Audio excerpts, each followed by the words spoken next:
Let's talk about this weekly candle close on Bitcoin. Not exactly what we wanted, but maybe not the end of the world. Let's try to look at the positives and the negatives. First, let's start with the negatives. I was really hoping to close the body of this candle at least above the 19.5 range, which did not happen. 19.5 has turned into resistance, and basically that's the long story short of what I was hoping for. I was really looking to close the body of this weekly above 19.5. That was a big thing I was looking for. Now, if you want to also take another little step into the doom and gloom, the futures are opening right now. Markets are opening negative.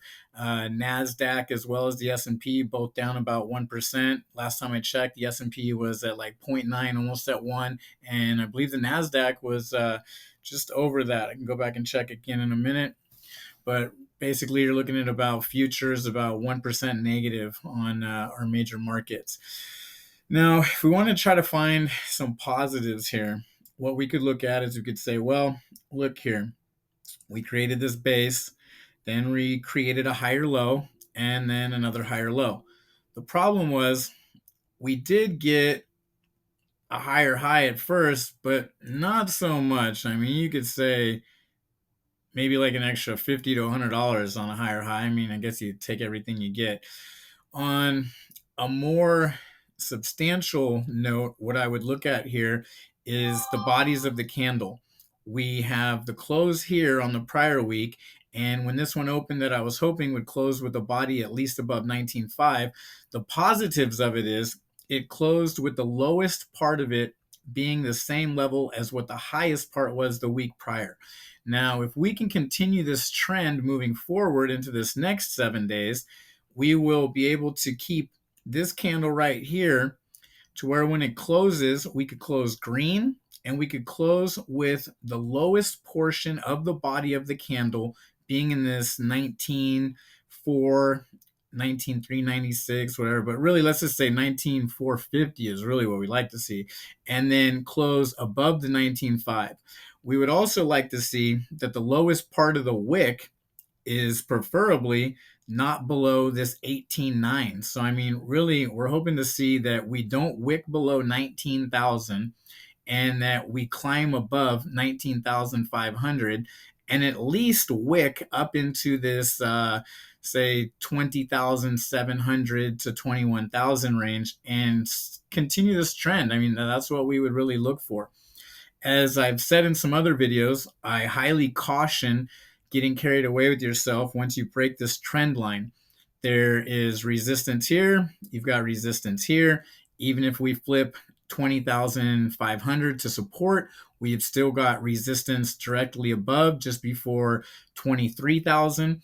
And overall, if you look left and zoom out a little bit, you've got this trend that I was talking about prior, which you made a top around 25, you made a top around 23, and if we come back in here and make a top around 21, right over here, that would just put a line in there real quick. Say we make a top around 21.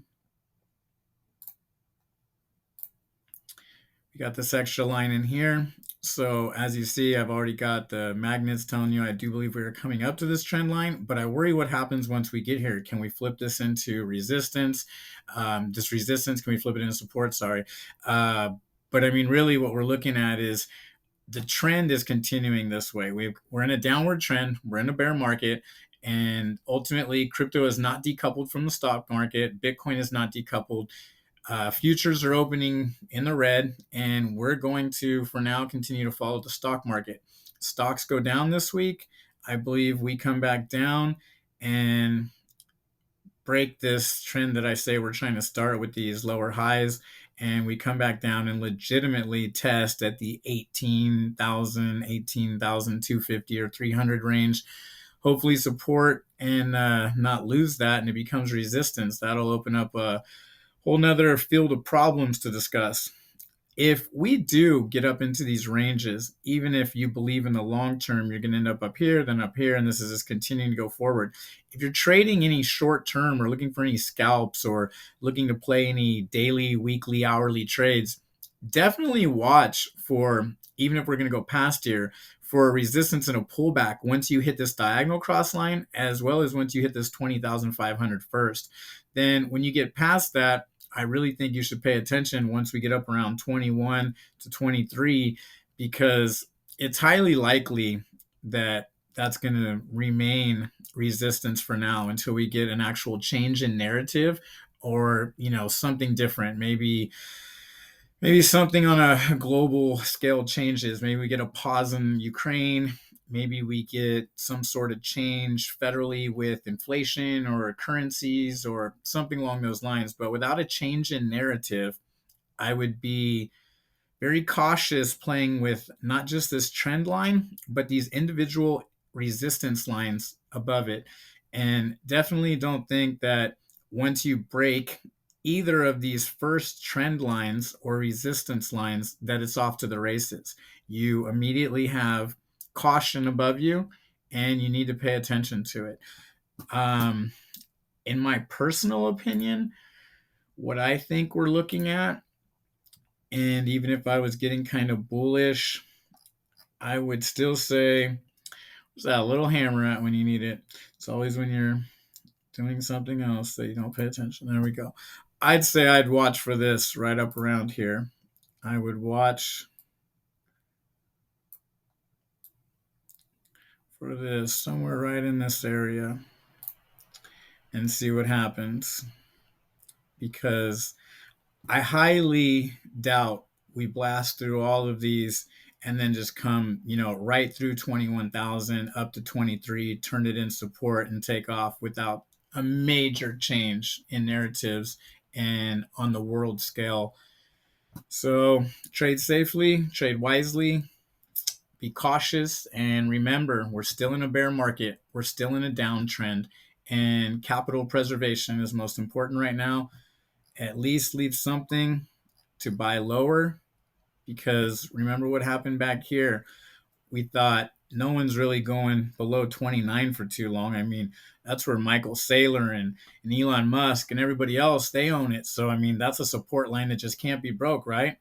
Well, think about all the people that got wrecked here, and think about all the wasted time, leverage, money. It's all gone. So keep realistic expectations. Pay attention to trend lines that are continuing to work. And currently, I'd say the most important level to watch is, sadly, now 19,500. It seems 19,500 has definitely turned into temporary resistance at this point until further notice. I'll update when I see something. And aside from that, like I said, stay safe out there.